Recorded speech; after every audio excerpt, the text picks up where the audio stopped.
Hey, it's Adam here. Today we are talking about Good to Great. This is one of those quintessential business books. If you haven't read it, you've most certainly heard the expression, let's go from good to great, or good is the greatest enemy of great, that kind of thing. Jim Collins is the author, and he's an absolute champion of great organizations, and he's done all this research, and he summarized it in this great book here. He comes up with 3 practical disciplines. Number 1, when in doubt, don't hire, keep looking, right? This speaks to people are your most important asset. Number 2, when you know you need to make a people change, act. And generally when people do finally act, they say, oh my God, I wish I had done this 6 months or a year ago. So rule number 1 and 2, both have to do with people. Finally, I thought this was really interesting. Put your best people on your biggest opportunities, not your biggest problems.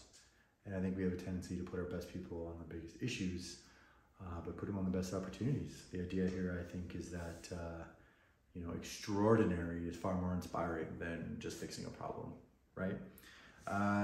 Something here called Packard's Law, which I thought was kind of cool. So it reads like this: no company can grow revenues consistently faster than its ability to get enough of the right people to implement that growth and still become a great company. So there you have it, people over everything. I drew out a couple diagrams here, the kind of ones I thought were most interesting that we can talk through. So if we look at this quadrant here, we have creative discipline across the vertical axis and ethnic entrepreneurship on the horizontal. So when you first start off, you're a startup, it is your job to be entrepreneurial and creative and innovative, and you just go nuts, right? You're down here. Over here, if you have no discipline and your ethic entrepreneurship is low, you become bureaucratic, right? You get a lot of sludge, a lot of unnecessarily paperwork, things like that.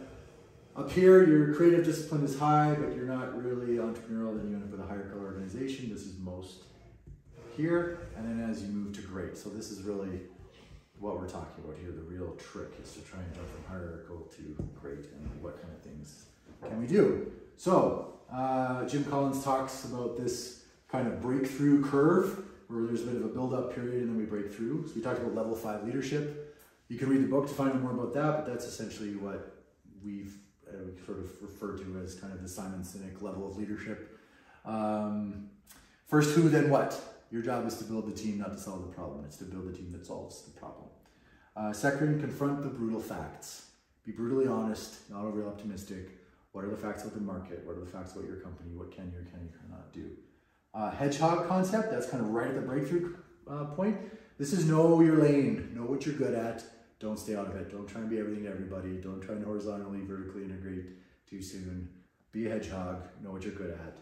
And if you get that right, and you have a culture of discipline, you're going to start to see a breakthrough. And the last one there talks about technology. Technology can be a great accelerator, but technology, I look at it kind of like a megaphone. If you get it too early, you're going to magnify all sorts of noise and disruption and crap. So you've got to get your ducks in a row. Add the technology as an accelerator, not as a problem solution. And then lastly, as a business, you've got what you're best at, that's your hedgehog principle, what you're passionate about as people, and what you can make money at, and in the middle, that's where you win, that's where you go from good to great. So it seems like that could apply to the individual and the company. Funny how that works. Lastly, again, talking about people, funny, we're seeing a trend here, right? I liked this quote. The question is not how to motivate people. If you have the right people, they will be motivated. The question for you is how not to demotivate them, right? Treat them well, keep them around, make sure they don't leave. If you have the right people, motivation is not an issue. So if motivation is your issue, you have the wrong people. Bureaucracy, we talked a little about it in this quadrant. I really like this one. The purpose of bureaucracy is to compensate for incompetence and lack of discipline, a problem that largely goes away if you have the right people. Interesting. And then the last quote here that I really like that I'll just leave you with is, the single biggest danger of business and life, other than outright failure, is to be successful without being absolutely clear about why you were successful in the first place. So there you have it. Good to great. Read the book if you want to know more. Hope that helped.